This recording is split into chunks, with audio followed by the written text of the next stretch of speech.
mythic whispers. What really happened to Medusa? What if I told you one of the most famous monsters in history wasn't really a monster at all? When you hear the name Medusa, you probably picture a terrifying woman with snakes for hair, turning people into stone with a single look. A villain, a creature meant to be killed.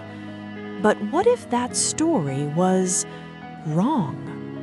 What if Medusa wasn't born a monster, but made into one? Tonight, we're peeling back the myth, the lies, and the centuries of retellings to answer one question. What really happened to Medusa? And trust me, this story is darker, sadder, and way more surprising than most people realize. The Medusa everyone thinks they know. Let's start with the version almost everyone knows. Medusa is usually described as one of the three Gorgon sisters. Two of them, Steno and Euryale, were immortal. Medusa was the odd one out. She was mortal. And unlike her sisters, Medusa could be killed. She had snakes instead of hair, skin said to be scaly or bronze, and the infamous power to turn anyone who looked at her into stone. Eventually, a hero named Perseus beheaded her using a mirrored shield so he wouldn't meet her gaze. End of story. Monster slain. Hero wins. Except, this version skips something very important, because Medusa wasn't always like this. Before the snakes. Before Medusa was feared, she was admired. In some of the earliest versions of the myth, Medusa wasn't born a monster at all. She was human. Not just human, but beautiful. So beautiful, in fact, that people traveled just to see her. Her hair was said to be her greatest feature, long, thick, and flawless. Medusa served as a priestess in the temple of Athena, the goddess of wisdom and war. And being a priestess came with a strict rule. She had sworn a vow of chastity. Her life was devoted to the goddess. But then, everything went wrong. Poseidon enters the story. Enter Poseidon, god of the sea. Powerful, temperamental, and absolutely not known for respecting boundaries. According to many ancient sources, Poseidon became obsessed with Medusa.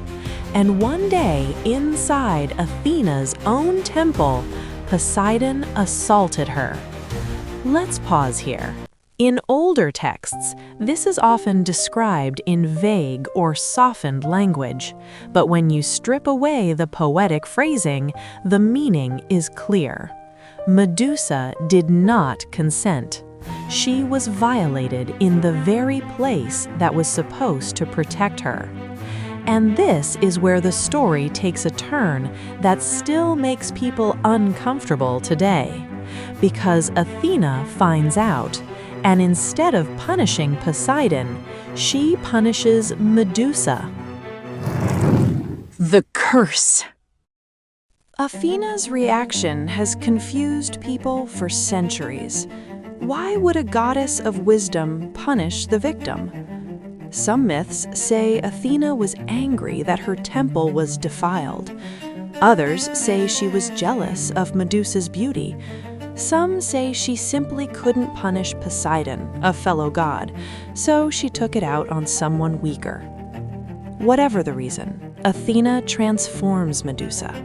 Her beautiful hair becomes writhing snakes.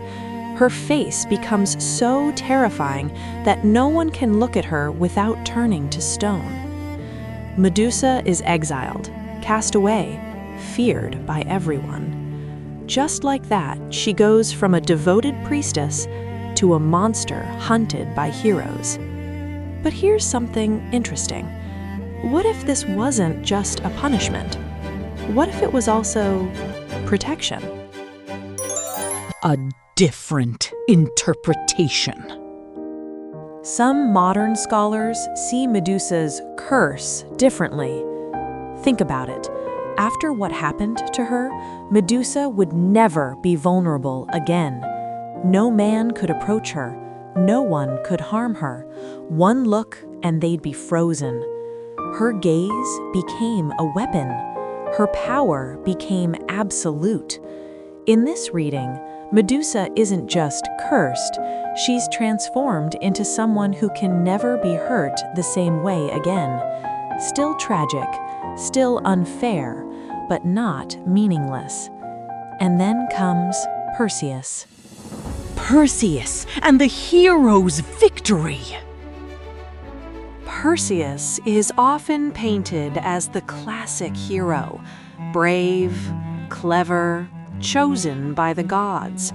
He's set to kill Medusa not because she's attacking cities or causing chaos, but because her head would make a useful weapon. Let that sink in. Medusa is living in isolation, hiding from the world, and Perseus hunts her down anyway. Using gifts from the gods, he sneaks up on her while she sleeps and cuts off her head. From Medusa's blood, two beings are born: Pegasus, the winged horse, and Chrysaor, a warrior. Even in death, Medusa creates life. And her head? It becomes a tool used to turn enemies into stone. The same power she never chose to have is now celebrated when used by a hero. So, what really happened? So what really happened to Medusa? Depending on who's telling the story, she's a monster, a victim, a warning, or a symbol of power taken and reclaimed. Her myth reflects something deeply human. How stories are shaped by those in power, how victims are often blamed, and how history tends to remember women as villains instead of people. Medusa didn't seek fame. She didn't seek revenge. She didn't even seek power. It was forced on her. Final thought. Maybe Medusa wasn't the monster after all. Maybe she was just a woman whose story got told by the wrong people. And maybe the real horror of her myth is how familiar it still feels today. If you enjoyed this story and want more mythological deep dives like this, you know what to do. And remember, sometimes the scariest monsters are the ones history pretends were heroes.